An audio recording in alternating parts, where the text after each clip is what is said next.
Welcome to UTV. నేను MNR. Betting apps ప్రమోషన్లకు సంబంధించి ED దర్యాప్తుని ముమ్మరం చేసింది. సినీ ప్రముఖులకు నోటీసులు జారీ చేసింది. 29 మందిపై పిఎంఎల్ఏ యాక్ట్ కింద కేసులు నమోదు చేసింది. వారిలో మంచు లక్ష్మి, రానా, శ్రీముఖి, నిధి అగర్వాల్, ప్రకాష్ రాజ్, అనన్య నాగళ్ల సహా ఇతరులపై కేసులు నమోదయ్యాయి. సోషల్ మీడియాలో ఇన్ఫ్లుయెన్సర్స్లతో నీతూ అగర్వాల్, విష్ణుప్రియ, అదేవిధంగా వర్షిని, సిరి, హనుమంతు, వసంతి, కృష్ణన్, శోభా శెట్టి, పద్మావతి, హర్షసాయి, బయ్యా సన్నీ యాదవ్, టేస్టీ తేజ, బండారు సుప్రీత వంటి పేర్లున్నాయి. వీరితో పాటు మరికొందరు యూట్యూబర్లు, సోషల్ మీడియా ఇన్ఫ్లుయెన్సర్స్పై ఈడీ కేసు నమోదు చేసింది.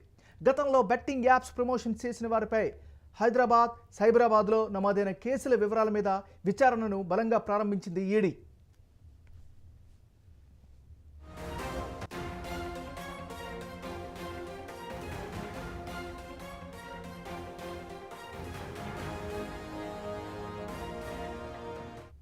ఈ కేసుల ఆధారంగా ఈడీ అధికారులు త్వరలోనే స్టేట్మెంట్ రికార్డ్ చేయనున్నట్టు తెలుస్తోంది.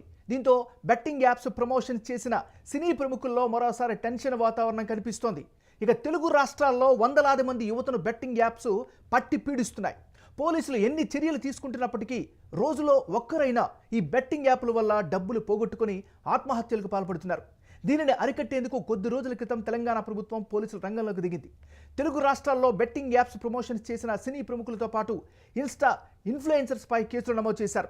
అనంతరం వారికి నోటీసులు సైతం జారీ చేశారు. అయితే కొద్ది రోజులుగా ఈ కేసుకు సంబంధించి ఎటువంటి కదలికలు లేవు. ఇక తాజాగా సెలబ్రిటీలపై ఈడీ కేసు నమోదు చేసింది. చూడాలి దీనికి సంబంధించినటువంటి చర్యలు ఏ విధంగా ఉంటాయి, లేటెస్ట్ అప్డేట్స్ ఏంటి, ఏం జరగబోతుంది, మరిన్ని వివరాలు అందించేందుకు మా బ్యూరో చీఫ్ రానా మాతో ఫోన్ లైన్లో సిద్ధంగా ఉన్నారు. రానా, గుడ్ మార్నింగ్. చెప్పండి, మీ దగ్గర ఉన్న అప్డేట్స్ ఏంటి?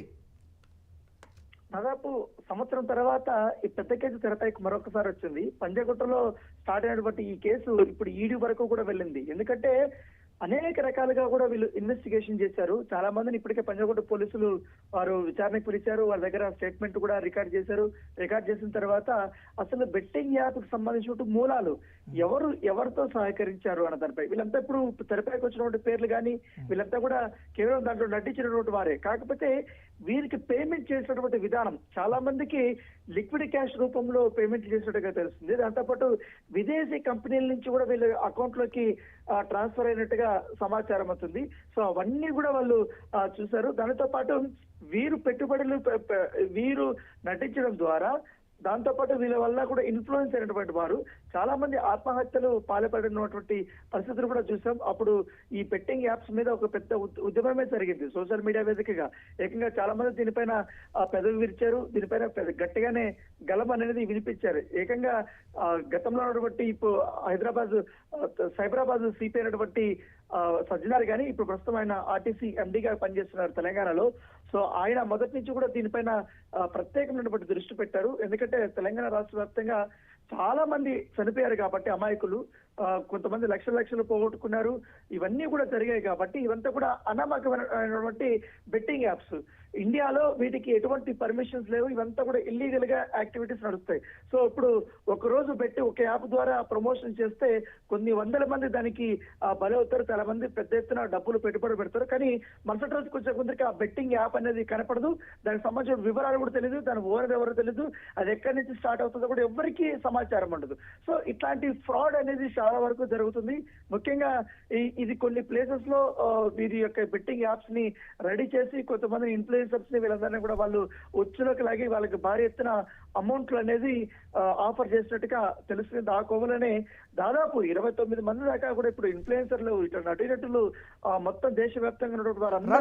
ఒక విషయం చెప్పండి, ఈ కేసు ఈడీ చేతిలోకి వెళ్ళడాన్ని ఏ విధంగా చూడాలి, దీని ఇంటెన్సిటీ ఏంటి, నెక్స్ట్ ఏం జరగబోతోంది? ఖచ్చితంగా ఈ కేసులో మనీ లాండరింగ్ గట్టిగా జరిగిందనేది కూడా వీళ్ళు ఈడీ అధికారులకు ప్రాథమికమైనటువంటి సమాచారం వచ్చింది.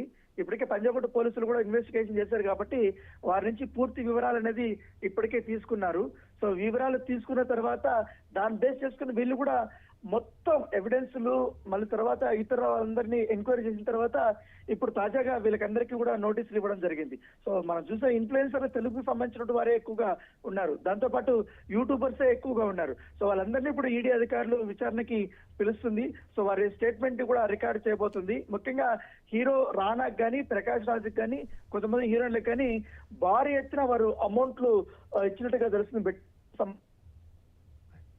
రైట్. వీళ్ళు, పిలవబోతున్నారు. ఈడీ అధికారులు మాత్రం చాలా గట్టిగానే ఈసారి కేసును నమోదు చేశారు. వీళ్ళందరినీ విచారణ పిలిచిన తర్వాత వీళ్ళు చెప్పే సమాధానాలు బట్టి అరెస్టులు ఉంటాయా లేదా కూడా వేచి చూడాల్సిన అవసరం ఉంటుంది. Right. Thank you Rana updates అందించినందుకు. సో ఇది ఏదేమైనప్పటికీ కూడా బెట్టింగ్ యాప్స్కి సంబంధించినటువంటి కేసు కొద్ది కాలం సైలెంట్గా ఉంది, కానీ ఒక్కసారి ఈడీ చేతిలోకి వెళ్ళింది. ఇప్పుడు ఈడీ దానికి సంబంధించినటువంటి దర్యాప్తు చేస్తున్నారు. ప్రముఖుల పేర్లను కూడా వాళ్ళు ప్రస్తావించారు. దాంతోపాటు యూట్యూబర్సు, ప్రముఖంగా ఉన్నటువంటి సోషల్ మీడియా ఇన్ఫ్లుయెన్సర్సు, అదేవిధంగా కొంతమంది ప్రముఖులు కూడా ఈ జాబితాలో ఉన్నట్టు తెలుస్తుంది. చూడాలి దీనికి సంబంధించినటువంటి నెక్స్ట్ స్టెప్ ఏ విధంగా జరగబోతోంది. సో విచారణ వరకు వెళ్తుందా, నిజంగా ఈ విచారణలో లోతైనటువంటి అంశాలు వెలుగులోకి చూస్తాయా, వెలుగులో చూసినటువంటి అంశాలను బట్టి నిజంగా చర్యలు అరెస్టులు ఉంటాయా, చర్యలు ఉంటాయా అనేది మరికొద్ది రోజులు తెలియనుంది.